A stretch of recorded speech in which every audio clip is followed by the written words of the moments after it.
হে যুবক,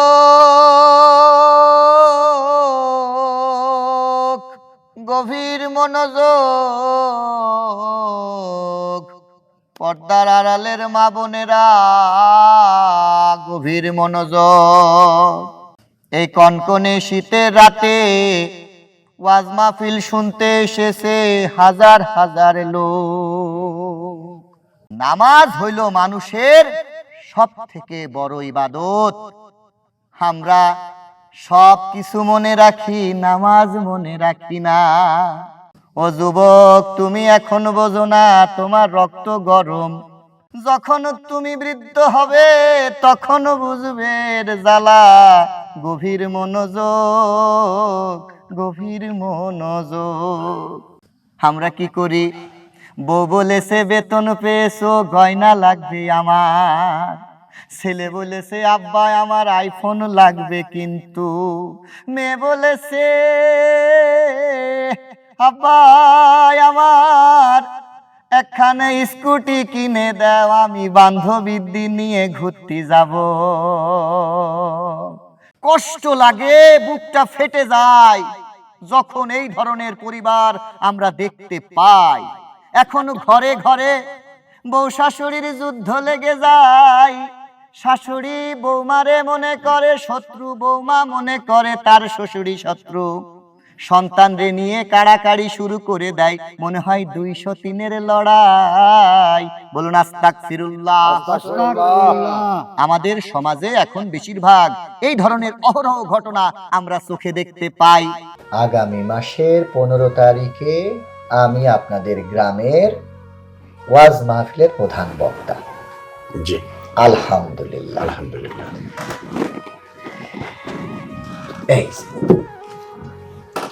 এখানে আমার ওয়াজ মাহফিলে যাওয়ার বিষয়ের যেসব নিয়ম কারণ আছে তা একটু লেখা আছে, পড়ে দেখে বুঝে নেন।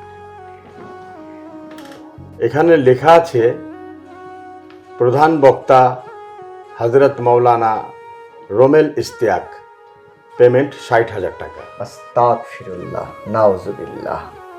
পেমেন্ট শব্দটা ইংরেজি শব্দ, আপনি এটাকে সুন্দর করে হাদিয়া বলুন, না হলে আমার পাপ হবে।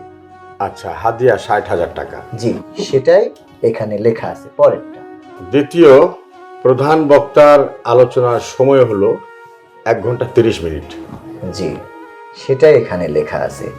1 ঘন্টা 30 মিনিটের ব্যতীত যদি আমি 35 মিনিট বক্তব্য রাখি, সেটার আলোচনা আপনাকে আগেই করে নিতে হবে, খাওয়ার আগে, যেটাকে বলা হয় আমরা ঝগড়া করা। পরে কোনো ঝগড়া করা যাবে না। রাতের বিষয়, জনগণের বিষয়, শারীরিক একটা বিষয় আছে আমার। তৃতীয় নাম্বারটা পড়ে। 3 নম্বরে লেখা আছে, মাহফিলের পূর্বে 50% টাকা অ্যাডভান্স স্বরূপ দেওয়া হবে। আহা, আবার আপনি টাকা কেন বলছেন? বলুন হাদিয়া। অ্যাডভান্স স্বরূপ আপনি আমাকে অর্ধেক হাদিয়া অ্যাডভান্স করবেন।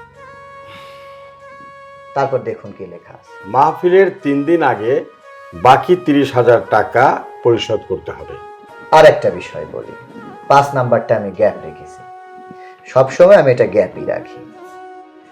আমার মাহফিলের খাবারের কিছু মেনু আছে। ধরেন রাতের বিষয়, আমি মঞ্চে তশরিফ রাখার আগে যে খাবারটা খাই, সেই খাবারটা আপনাকে আমি বলে দিচ্ছি, আপনি অবশ্যই নোট করবেন। প্রথম কথা হচ্ছে, আপনি গরুর কালো ভুনা অবশ্যই রাখবেন। বাসমতি চাউল ছাড়া আমি কিন্তু আবার ভাত খাই না। গ্রামের ব্যাপার, আপনারা না বুঝেই আধসিদ্ধ চাল, মোটা চাল, রত্নাধানের চাল আমার জন্য রান্না করবেন, সেটা কিন্তু আমার পছন্দ না। দ্বিতীয়ত, আপনি অবশ্যই চিংড়ি মাছের মালাইকারি এটা রাখবেন। পাশে আপনি চাইলে আলুর দমটা রাখতে পারেন, যাতে ওম ওম গরম থাকে। আর ইলিশ মাছ ভাজি, বেশি করে পেঁয়াজ দিয়ে এটা অবশ্যই করবেন। অনেক সময় আমার আবার একটু দেশি মুরগি খেতে ইচ্ছা করে, আর যেহেতু গ্রামের বিষয়, আপনারাও গ্রামের মানুষ, সেখানে দেশি মুরগির তো আর অভাব নেই। আমরা শহরে থাকি, দেশি মুরগির প্রচুর অভাব। তারপরে আপনি একটা জিনিস রাখেন, খুবই ভালো লাগবে, কারণ অনেক উচ্চস্বরে কথা বলতে হয়। আমি কিন্তু কিছুক্ষণ পর পর একটু গরম পানি, সাথে একটু লেবু পানি, সাথে আবার একটু কফি লাগে, আমার ঘুম এসে যায়। এটা তো রাখবেনই।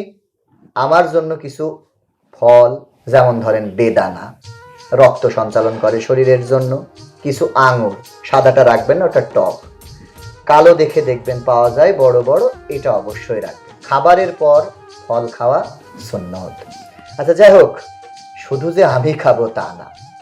আপনি হয়তো ভাবছেন এত খাবার হুজুর আপনি কিভাবে খাবেন? আমি একা খাবো না, আমার সাথে আমার যারা ভক্তবৃন্দ আছে তারা কিন্তু মঞ্চের আশেপাশেই থাকে এবং আমাকে তারা বাহবা দেয়, তাদের জন্যই আর কি। চাইলে আপনিও আমাদের সাথে খাবারে শরিক হতে পারেন। হ্যাঁ, সত্যি কথা বলতে আমি একজন মাওলানা। আমি এই খাবারটা আসলে আপনার কাছ থেকে ইনসাফ মতোই চেয়েছি, বেইনসাফি কোনো কাজ আমি আবার করি না। কিন্তু হুজুর, এটা তো খাবারের তো এখানে উল্লেখ নাই। আমি তো সেটা আগেই বললাম, সবকিছু তো আর কাগজে লিখতে হয় না। কিছু বিষয় হচ্ছে আপনার আমার অভ্যন্তরীণ বিষয়, উপর আলা সবকিছু দেখছেন। আপনি যদি ভালো মেহমানদারি করেন আমার মন ভরে যাবে। আমি চাইবো না আপনার মেহমানদারিতে কোনো কার্পণ্যতা থাক। একটা পবিত্র কাজে মনে হিংসা, বিদ্বেষ এবং কোনো ধরনের ছোট মন মানসিকতা নিয়ে শুরু করবেন না, এতে বরকত নষ্ট হয়। ইনসাফের সাথে সবকিছু করবেন। হুজুর, সবকিছু ঠিক আছে, 60,000 টাকার থেকে কিছু কমানো যায় না? না, আমি একটি টাকাও, তওবা আস্তাগফিরুল্লাহ, তওবা আস্তাগফিরুল্লাহ, এই যে আপনি বারবার বলছেন টাকা, এই শব্দটা আপনি ব্যবহার করবেন না। আমরা জুলুম করে টাকাটা নিচ্ছি না, আমরা নিচ্ছি আপনাদের মতো যারা আমাদেরকে নিয়ে ওয়াজ মাহফিলের আয়োজন করে তাদের চিন্তা ভাবনা থেকে একটি হাদিয়া আমি নিয়ে থাকি। এই হাদিয়া তো আপনারাই আমার সৃষ্টি করেছেন। আগে আমি কম নিতাম, এখন যেভাবে তেলের দাম বেড়েছে, গ্যাসে তো আপনাদের গ্রাম পর্যন্ত আমার গাড়ি পৌঁছায় না। 600 টাকার গ্যাস নিলে অর্ধেক পথে ফুরিয়ে যায়, বাকি অর্ধেক পথ কিন্তু পেট্রোল বা অকটেনে আমাকে যেতে হয়। অতএব একটি আস্তাগফিরুল্লাহ টাকা এসে যাচ্ছে, একটি টাকা মানে একটি হাদিয়াও আমি কম না। ঠিক আছে হুজুর, আমি তো অবশ্য পুরো টাকা আনিনি। এই এই লিখুন 10,000, আর এই হলো 5,000। এই 15,000 টাকা এখানে আছে। আমি বাসায় গিয়ে আপনাকে 15,000 টাকা পাঠিয়ে দিচ্ছি। শোনেন, আছে তো ঠিকঠাক? হ্যাঁ, আমি কিন্তু গুনলাম। না না, গুনে দেখতে পারেন। না না, এত সময় আমার নাই। আমি আবার মানুষকে খুবই বিশ্বাস করি, যদিও মানুষ এখন বিশ্বাসের মর্যাদা রাখে না। যাই হোক, 15,000 টাকা দিলেন, যদিও আমি এই হাদিয়ার টাকা 50%ই নিই। আপনার মুখের দিকে তাকিয়ে 15,000 রাখছি, কিন্তু আজকের মধ্যে আপনি যদি বাকি 15,000 টাকা আমাকে না পাঠান, কুমিল্লা আর মাদারীপুরে দুইটা পার্টি আমাকে খুব করে ধরেছে, মৌলানা সাহেব এবার আপনাকে আমরা একটু বড় পরিসরে ফুলের মাল্য দিয়ে গ্রামে ঢাকঢোল পিটিয়ে আমরা একটা মাহফিলে আপনাকে দাওয়াত করতে চাই। কিন্তু আপনার কাজ যেহেতু গতবার করেছি, সেই চিন্তা করে আমি ওদেরকে কিন্তু ডেট দিইনি। 15,000 টাকা দিতে আপনি লেট করলে কিন্তু আপনার ডেট ক্যান্সেল করে আমি বাধ্য হবো সেখানে দিতে। না না, আপনি নিশ্চিন্ত থাকেন, আমি বাসায় গিয়েই পাঠিয়ে দেবো। আলহামদুলিল্লাহ, আলহামদুলিল্লাহ, শুকুর আলহামদুলিল্লাহ। আসসালামু আলাইকুম রাহমাতুল্লাহ। জি, ওয়ালাইকুম আসসালাম রহমতুল্লাহ। আচ্ছা বসেন। গুলজার সাহেব, আমার আসলে আর একটা কথা বলতে মনে নেই, ভুলে গিয়েছি আর কি। সেটা হচ্ছে ওয়াজ মাহফিলে যে সকল ইউটিউবার, ফেসবুকে যারা রিলস কন্টেন্ট এগুলা করে, ক্যামেরা নিয়ে আসে, সেইগুলা কিন্তু আপনাদের গ্রামের পক্ষ থেকে বা আপনাদের পক্ষ থেকে কেউ যেতে পারবে না। না, তা যাবে না। আলহামদুলিল্লাহ, ইউটিউব বলেন, ফেসবুক বলেন, এই অনলাইন প্ল্যাটফর্মটা কিন্তু আবার আমার, বুঝছেন, আমার ক্যামেরাম্যানরাই সেখানে যাবে। এটা মাথায় রেখেন। আর আপনাদের স্থানীয় যেসব ছেলেরা আছে, হাফেজ, উঠতি হাফেজ, তাদেরকে ভলেন্টারির দায়িত্ব দিবেন এবং বলবেন অন্তত তাদের মোবাইল খানা যেন পকেটে রাখে। আর যদি খুব বেশি প্রয়োজন হয় আমার সাথে দু একটা সেলফি তুলতে পারবে, ভিডিও ক্যামেরা যেন কেউ ওপেন না করে। ঠিক আছে? আচ্ছা, তাই আসেন। আসসালামু আলাইকুম। ওয়ালাইকুম আসসালাম। ওয়ালাইকুম আসসালাম।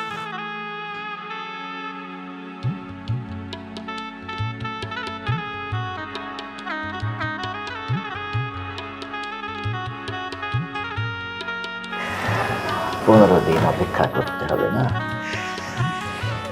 15 দিন, দেখা যাক আর নতুন কোনো ক্লায়েন্ট আসে কিনা। তুমি কি হুজুরের বাড়ি গেছিলা? হ্যাঁ, বায়না করছো? বায়না তো করছি, মানে আপনাদেরকে না জানাই আমি গেলাম, ওনার সাথে কথাবার্তা বললাম। হ্যাঁ। তো ওনার টাকা লাগবে 60,000। এত টাকা কেন? তো বলছে যে 60,000 টাকা দিলে এখন 30,000 টাকা তাকে অ্যাডভান্স দিতে হবে, হ্যাঁ আর মাহফিলের 3 দিন আগে হ্যাঁ। বাকি 30,000 টাকা দিতে হবে, নাহলে সে আসবে না। তুমি কত টাকা দিছো তারে? এখন আমি আপাতত 15,000 টাকা দিয়ে আসছি। ভাই টাকাটা ফেরত না যায় না? না, মান সম্মানের ব্যাপার হয়ে দাঁড়ায়, কিভাবে ফেরত আনা যায়? আরে আপনি কমিটির সিদ্ধান্ত ছাড়া 15,000 টাকা দিয়ে আসলেন কেন? এই ছোটখাটো হুজুরের নিয়ে আমরা মাহফিল করতাম, লক্ষ্মীকান্দা গেছিলাম, বড় হুজুর আনছে, লোক হয়েছে 3 জন মোটের মধ্যে। এই মাহফিল করে লাভ কি? মানুষ মাহফিল শোনে না মানুষ। এখন এটা মাহফিল হয় না, এখন হয় মেলা। দোকানপাট বসে, সেইখানে ভিড় আছে, সেইখানে মেয়ে ছেলের ভিড়, ছেলে পানের ভিড়, লোকজনের ভিড়, চায়ের দোকানের ভিড়, এই টেলিভিশনও চলতে থাকে। আর মাহফিলের সামনে লোক হয় না। আমাদের বড় হুজুর আনলে লাভ কি? ছোটখাটো হুজুর আনলেই চলবে। এখন কি করব জাকি ভাই, মান সম্মানের ব্যাপার তো। 15,000 তো দিয়ে আসছি, এই যে আপনাদের সাথে কথা বলে আবার 15,000 টাকা পাঠাতে হবে। ভাই রে, বলে কি, এই লোকজনে তো টাকা পয়সা দিতে চায় না। এই মাদ্রাসার পোলাপান দিয়া ওই পাড়ায় পাড়ায় ঘুরাইয়া কিছু চাল পাইছি। চাল পাইছি বুঝি কতটুকু জানি, 3 বস্তা। 3 বস্তা। এই 20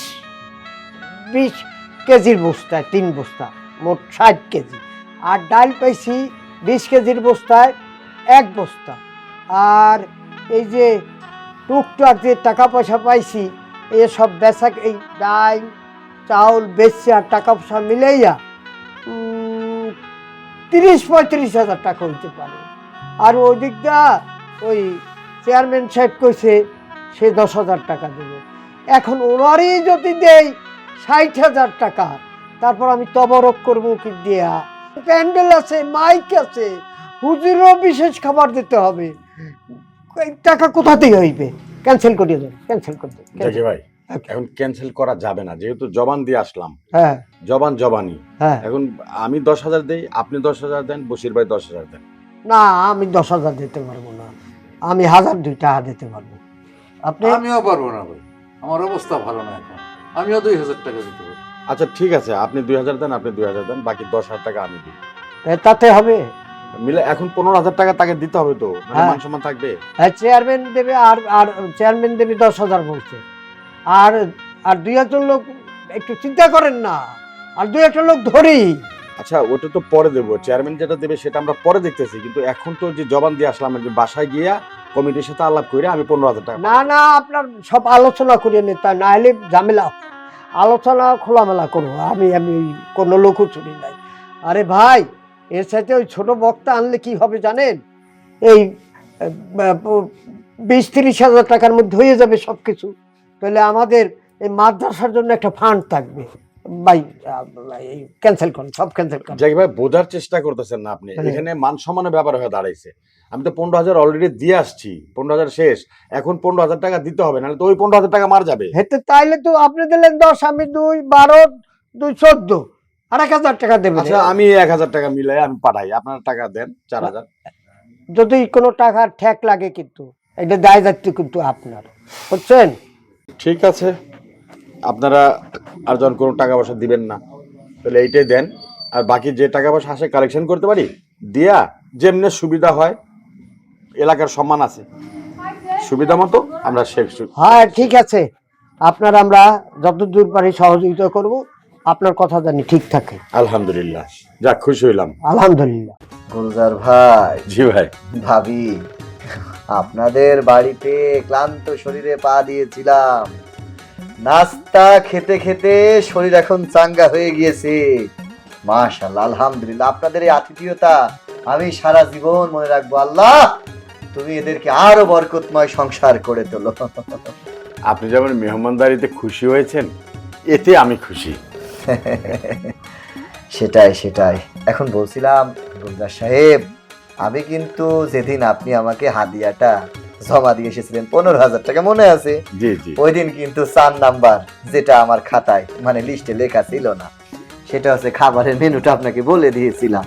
সেই মেনুগুলা মতো খাবার কি রেডি করেছেন নাকি? আরে আপনি একবারে নিশ্চিন্ত থাকেন, আপনি যা যা বলেছিলেন আমি সব লিস্ট করে বাজার থেকে এনে দিয়েছি। আপনার ভাবি নিজ হাতে রান্না করেছে। মাশাআল্লাহ মাশাআল্লাহ, খুব খুশি হলাম। ভাবি সাহেবাই তাহলে রান্না বান্না করেছে? হ্যাঁ মাওলানা সাহেব, আমি আমার নিজের হাতেই রান্না করেছি, আর গ্রামের দুই একজন মহিলা আমার সাথে ছিল, আমাকে একটু সহযোগিতা করেছে। আপনার ভাইকে যে মেনু দিয়েছেন সবগুলা মেনুই আমি রান্না করেছি। আপনার ভক্ত আমার মেয়ে, আপনার সাথে একটা ছবি তুলতে চায়। আপনার পারমিশন ছাড়া তো মেয়েকে আনতে পারি না, তাই আপনার পারমিশন। কোনো সমস্যা নেই, মেয়েরা লজ্জা পাবে, নারীর ভূষণ, লজ্জা নারীর ভূষণ। কিন্তু ঘটনা হচ্ছে সবার সামনে ওপেন প্লেসে সেলফি ছবি তোলা, এটা তো ধরেন মানুষজন ভাইরাল করে ফেলবে, তাই না? মানিজ্যতের ব্যাপার, কথা উঠে যাবে।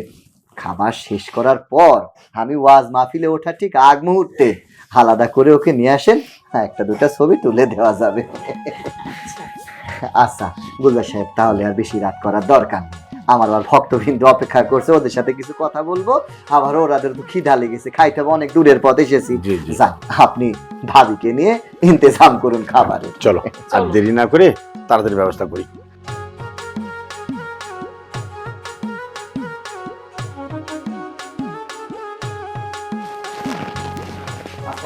ওয়ালাইকুম আসসালাম, ওয়ালাইকুম আসসালাম। আসেন আসেন আসেন আসেন, উপরে চলে আসেন, উপরে চলে আসেন। খুব খুশি হয়েছি প্রিন্স মামুন আমার অনুষ্ঠানে দাওয়াত পেয়ে চলে এসেছে। ঘটনা হচ্ছে ওনাকে তো ঠিক চিনলাম না, লেডিস মনে হচ্ছে, কিন্তু এইভাবে যদি ঘোমটার আড়ালে থাকে তাহলে কিভাবে চিনবো? ঘোমটাটা সরান, দেখাও। আরে এ তো আমাদের জনপ্রিয় TikToker Laila madam. Excuse me, my name is Blue Fairy Laila. ও আচ্ছা আচ্ছা, ব্লু ফেরিয়াল লাইলা, ঠিক আছে, খুব সুন্দর, খুব সুন্দর নাম। যাই হোক, খুব খুশি হয়েছি। তো আজকে যেহেতু আমি এখানে ওয়াজ মাহফিলের প্রধান বক্তা হিসাবে এসেছি, আপনাদের আশাতে আমি খুবই ধন্য। এখন আমাকে তো ওয়াজ মাহফিলে ওয়াজ করতে হবে, আপনারা ছাড়া তো আমি শূন্য। যে আপনাদের টিকটকের কারণেই আজকে আমি ভাইরাল হুজুর হিসাবে পরিচিতি লাভ করেছি বলেই বিভিন্ন গ্রামগঞ্জ হাটে বাজারে আমার ওয়াজ শুনতে পাওয়া যায়। হ্যাঁ জি জি, এই জন্য আপনাকে অসংখ্য ধন্যবাদ। আমাদের টপিকস নিয়ে আপনি ভাইরাল হয়েছেন। হুজুর, আজকে আমি যে টপিকসটা নিয়ে এসেছিলাম সেটা একটু বলি আপনাকে। অবশ্যই, কেন নয়। আপনি তো জানেন কিছুদিন আগে আমরা দুজনে কক্সবাজার গিয়েছিলাম। সেখানে যাওয়ার পথে ওর সাথে আমার একটা ফাইট হয়। তো ওই টপিকসটা নিয়ে অনেক দিন আমরা ট্রেন্ডিং এ ছিলাম। নাকও ফেটে গেছিল। হ্যাঁ, ওদিন নাক ফাটেনি, ওদিন মাথা ফেটেছিল। আচ্ছা, হ্যাঁ, তো ওই টপিকসটা নিয়ে অনেক ঝামেলা হয়েছিল। তো ইদানিং এসে সেই টপিকসটা একটু ডাউন হয়ে গেছে। এখন আমরা দুজনে চাচ্ছি আবার ট্রেন্ডিং আসতে। এখন যেহেতু আপনি আমাদের মাধ্যমে ভাইরাল হয়েছেন, এখন আপনি যেহেতু এখন ট্রেন্ডিং আছেন, আপনাকে এখন আমাদের একটা হেল্প করতে হবে। why not? হেল্প কেন বলছেন? আপনারা যেহেতু আমার জন্য এখানে এসেছেন, এটা আমার কর্তব্য, আমার দায়িত্ব। বলুন আমি কি করতে পারি? আসলে আপনি আজকে মাহফিলের টপিকস হবে ব্লু ফেয়ারি লাইলা তার হাজবেন্ড প্রিন্স মামুনের ঘুষি মেরে নাক ফাটিয়ে দিয়েছে। ব্লু ফেয়ারি লাইলা তার হাজবেন্ড প্রিন্স মামুনের নাকে ঘুষি মেরে নাক ফাটিয়ে দিয়েছে। হ্যাঁ, আপনি শুধু ফাটিয়ে দিয়েছি এই ডায়লগটাই বলুন। কিন্তু প্রিন্স মামুনের তো নাক ফাটেনি। দেখুন, নাক ফাটেনি সেটা তো আপনি আমি দেখছি, দর্শক তো আর দেখতে পাচ্ছে না। আমি চিন্তা করেছি ওর নাকটা রাতে একটা ঘুষি মেরে হয় ফাটিয়ে দিব, আর না হলে একটা নাকের উপরে মেডিকেল টেপ লাগিয়ে দিব। তারপরে কালকে আমরা সংবাদ সম্মেলন করব, সেখানে আমি আবার ওর কাছে ক্ষমা চাইবো, তখন কিন্তু আমরা আবার ট্রেন্ডিং এ চলে আসবো। আর কাছে একটা বুদ্ধি আছে, আমরা আর একটা সোবার দেব নাই হাতে ঘুষি দিয়ে না খাড়াইলাম। না না না, আপনি ইউটিউবের জায়গায় থাকেন, ওনারা টিকটকের জায়গায় থাকেন। চুপ করো, এদের আমার কাজে লাগবে। দেখুন, আপনি এই যে হুজুর যে টপিকসটা কথা বলবে, এটা বেশি করে ভিডিও করে একটু বেশি করে রোস্ট করার কাজ। একবার ভাইরাল করে গেলাম। জি জি জি, আমি জানি আপনার ভিডিও অনেক ভাইরাল হয়। সব ঠিক আছে, দেখুন, আমি একজন বক্তা, কনকনে শীতে দাঁত কেঁপে যায়, হাড় কেঁপে যায়, শরীর নড়ে যায়, বকতে বকতে গলা শুকিয়ে যায়, কিন্তু আমি এই অসহায় মানুষদের কাছ থেকে তো সেভাবে হাদিয়া নিতে পারি না। আমার একটা মায়া দয়া বলে কথা আছে। এবারও এসেছি, ওই বলা যেতে পারে গাড়ি ভাড়াটুকু আমাকে দিয়েছে, সেই জন্য এসেছি। এখন আপনারা যদি ওই আমার জন্য কিছু ব্যবস্থা করেন। দেখি কথা আছে। ও হ্যাঁ, এখানে তো 10,000 আছে। হুজুর, হ্যাঁ, এটা হাদিয়া বলবেন না, আমি আপনাকে গিফট করলাম এটা, gift। সামান্য বকশিশ। 10,000 কমে যায় যদিও, ঠিক আছে। আপনি যদি এইবার এই টপিকসটা ভাইরাল করতে পারেন, তাহলে আমি সামনে আরেকটা টপিকস দেব, তখন আর কি একটা অ্যামাউন্ট বাড়িয়ে দেব। হ্যাঁ, এই যে এটা আমার সম্মানী। মনে করেন এমন ভাবে বউ নিয়ে ওয়াজ করবেন হুজুর, বেয়াদব বউরা যেন শিক্ষা পাইয়া ভালো হয়ে যায়। আর আচ্ছা। ওই টপিকটি ভাইরাল। তার মানে আমাকে এবার দুইটা টপিক নিয়ে কথা বলতে হবে। একটা হচ্ছে ব্লু ফারিয়াল লাইলা তার হাজবেন্ড প্রিন্স মামুনকে ঢুসুম করে ঘুষি মেরে নাকটা ফাটিয়ে দিয়েছে, আরেকটা হচ্ছে হুজুরের দোয়ায় পানি পড়া খেয়ে বজ্জাত বউ কি করে ভালো হয়। জি জি জি। বাহ বাহ, হুজুর, আমাদের টপিকসে এই জিনিসটা একটু লাগিয়ে দিন, তাহলে আর একটু ইন্টারেস্টিং লাগবে। মানে দুইটা প্লাসে মাইনাসে মাইনাস না প্লাস, ও যেটা আর কি। যাই হোক, কসকসে টাকা আমার আবার খুব ভালো লাগে, নতুন টাকার গন্ধ। আচ্ছা, যে কথা বলছিলাম, জি হুজুর। আপনারা নিশ্চিন্ত থাকুন, সব ঠিক হয়ে যাবে। শোনেন, আমাকে আবার এখানকার যারা মেহমান হিসেবে নিয়ে এসেছে খাবারের ইন্তজাম করেছে, আমার আবার তো সেখানেও যেতে হবে। আপনি এক কাজ করেন, স্টেজের সামনে লোকজন মনে হয় ভরে গিয়েছে, আপনি আপনার ক্যামেরাম্যানের যে পোলাপান এসেছে না, তাদেরকে বলুন স্টেজের সামনে ভালো করে ক্যামেরার লেন্সটা মুছে টুছে যেন রেডি হয়ে থাকে। আচ্ছা আচ্ছা। আর আপনি টুকুস করে চলে এসেন, আমরা একসাথে বসে খানা খাবো। আসসালামু আলাইকুম। ওয়ালাইকুম আসসালাম। দেরি করেন না, তাড়াতাড়ি যান। হুজুর, আমরাও তাহলে যাই। হ্যাঁ, অবশ্যই অবশ্যই, টাকা যেহেতু পেয়েছি কাজ শুরু করে দেন। আর যে ডায়লগ হুবহু আমি কপি করে মেরে দিচ্ছি, কোনো চিন্তা করবেন না। প্রিন্স মামুন এবং লাইলা ম্যাডাম, বুলু লাইলা আমার কাছে বসেছে, তাদের ডায়লগ তো অবশ্যই দিব। যান, নাক ভেঙে যাবে এবার। আসসালামু আলাইকুম। ওয়ালাইকুম সালাম। ওয়ালাইকুম আসসালাম। আসো তো মা, আরে আসো। আরে এমন করতেছিস কেন? শোনো, তুমি হুজুরকে একটু বুঝিয়ে বলবা, সে যেন আমাকে প্রমোশন ভিডিও বানিয়ে দেয়। কি বলিস? আমি তো হুজুরকে বললাম শুধু একটা ছবির কথা, উনি তো দেশে বিদেশে ওয়াজ করে, উনি কি তোর ফেসবুকে ভিডিও করে দিবে? আরে মা, সে হচ্ছে ভাইরাল হুজুর, সে নানান জায়গায় যে ভালো ভালো বক্তব্য দেয়। সে যদি আমাকে পেজে একটা ভিডিও বানায় দেয়, রাতে রাতে আমার ফ্যান ফলোয়ার অনেক বেড়ে যাবে, আমি অনেক সেলিব্রিটি হয়ে যাবো। তুমি বুঝাবা হুজুরকে। আমার বুঝ কি হুজুরে মানবে? হুজুরের একটা রীতিনীতি আছে না। তুমি বুঝায় বললে মানবে, একটু বুঝায় বলো। আচ্ছা ঠিক আছে, চল বইলা দেখি তোর ফেসবুকে ভিডিওটা কইরা দেয় কিনা। চল।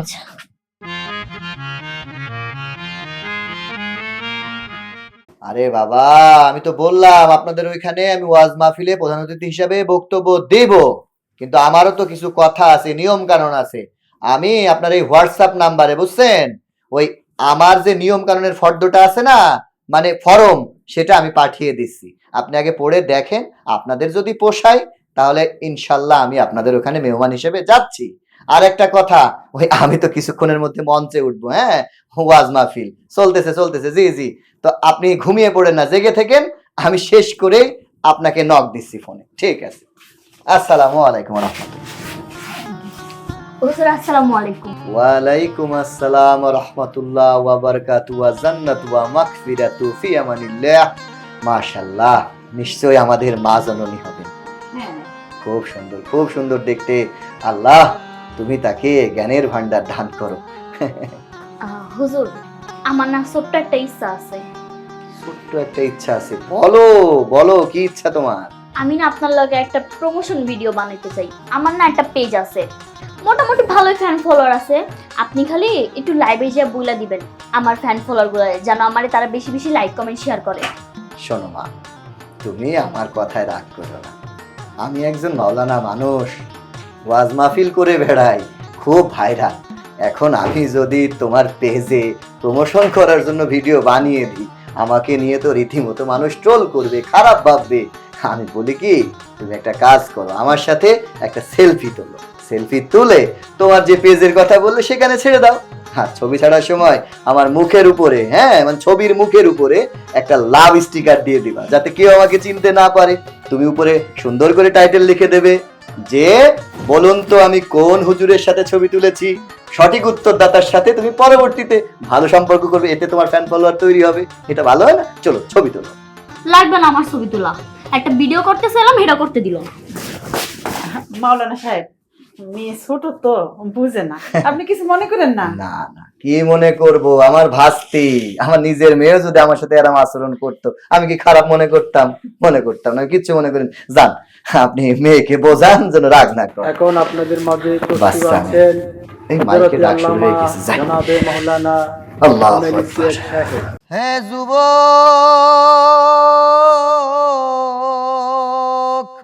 গভীর মনোযোগ,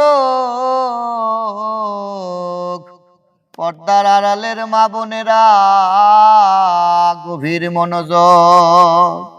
এই কনকনে শীতের রাতে ওয়াজ মাহফিল শুনতে এসেছে হাজার হাজার লোক। আমি বয়ান দিলাম, আপনারা বয়ান শুনলেন, বাড়ি যে ঘুমায়ে পড়লেন, কাজ করলেন না, কাজ করলেন না, কাজ করলেন না, তাইলে এই বয়ানের কোনো মূল্য থাকলো না। আল্লাহু আকবার। নামাজ হইল মানুষের সব থেকে বড় ইবাদত। আমরা সব কিছু মনে রাখি, নামাজ মনে রাখি না। মনোযোগ, গভীর মনোযোগ। ও যুবক, তুমি এখন বোঝো না, তোমার রক্ত গরম, তুমি এখন বোঝো না। যখন তুমি বৃদ্ধ হবে তখন বুঝবে এর জ্বালা। গভীর মনোযোগ, গভীর মনোযোগ। আজকে আমি আপনাদের গ্রামে এসেছি কিছু কথা বলার জন্য। এই কথা যদি আপনারা মন দিয়ে না শোনেন, কান দিয়ে শোনেন, লাভ হবে না। এই কথাটারে মনের মধ্যে আমাদেরকে গেঁথে রাখতে হবে। নামাজ, নামাজ না পড়লে মানুষের জীবনের কোনো উন্নতি সম্ভব না। আমরা কি করি? বউ বলেছে বেতন পেয়েছো, গয়না লাগবে আমার। ছেলে বলেছে আব্বা আমার আইফোন লাগবে, কিন্তু মেয়ে বলেছে আব্বা আমার একখানে স্কুটি কিনে দাও, আমি বান্ধবীদের নিয়ে ঘুরতে যাব। কষ্ট লাগে, বুকটা ফেটে যায় যখন এই ধরনের পরিবার আমরা দেখতে পাই।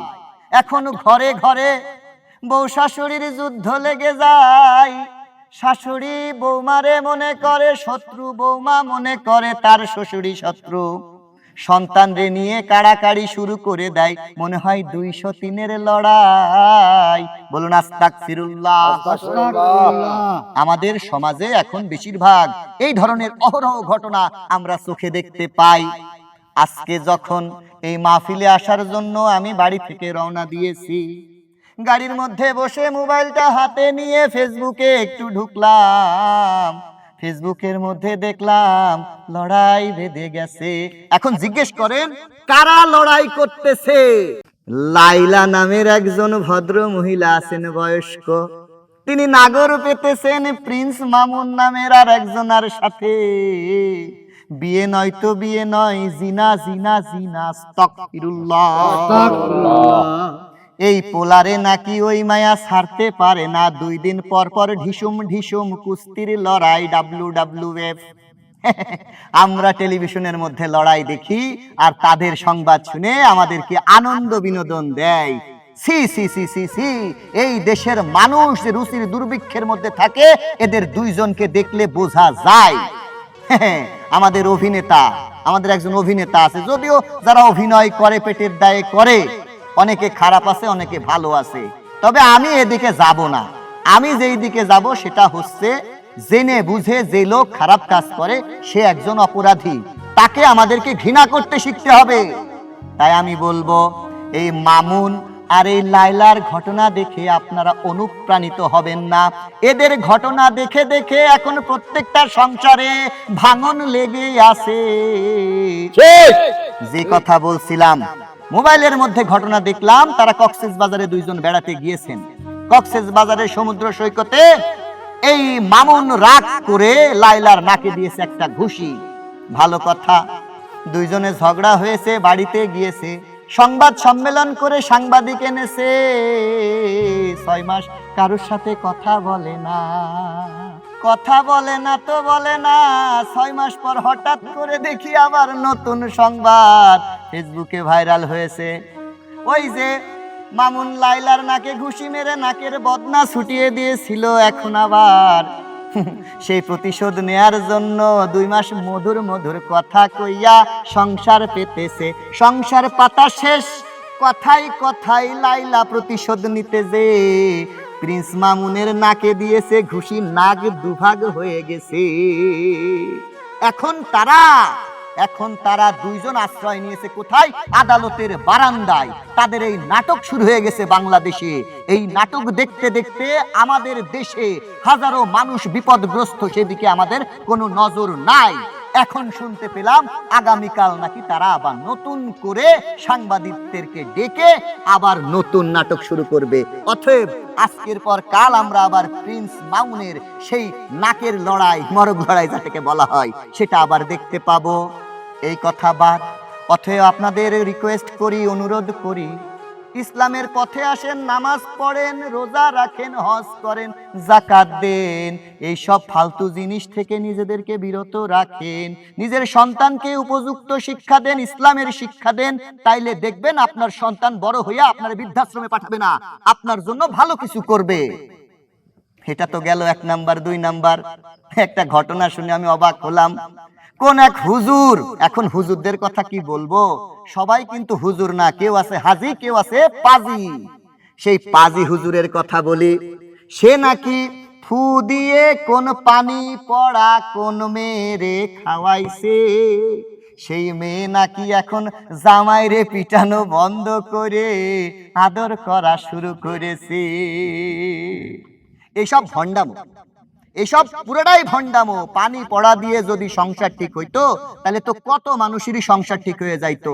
তো আমি একটা কথা বলবো, পর্দার আড়ালের মা বোনেরা, গভীর মনোযোগ দিয়ে আমার কথা শুনলে হবে না।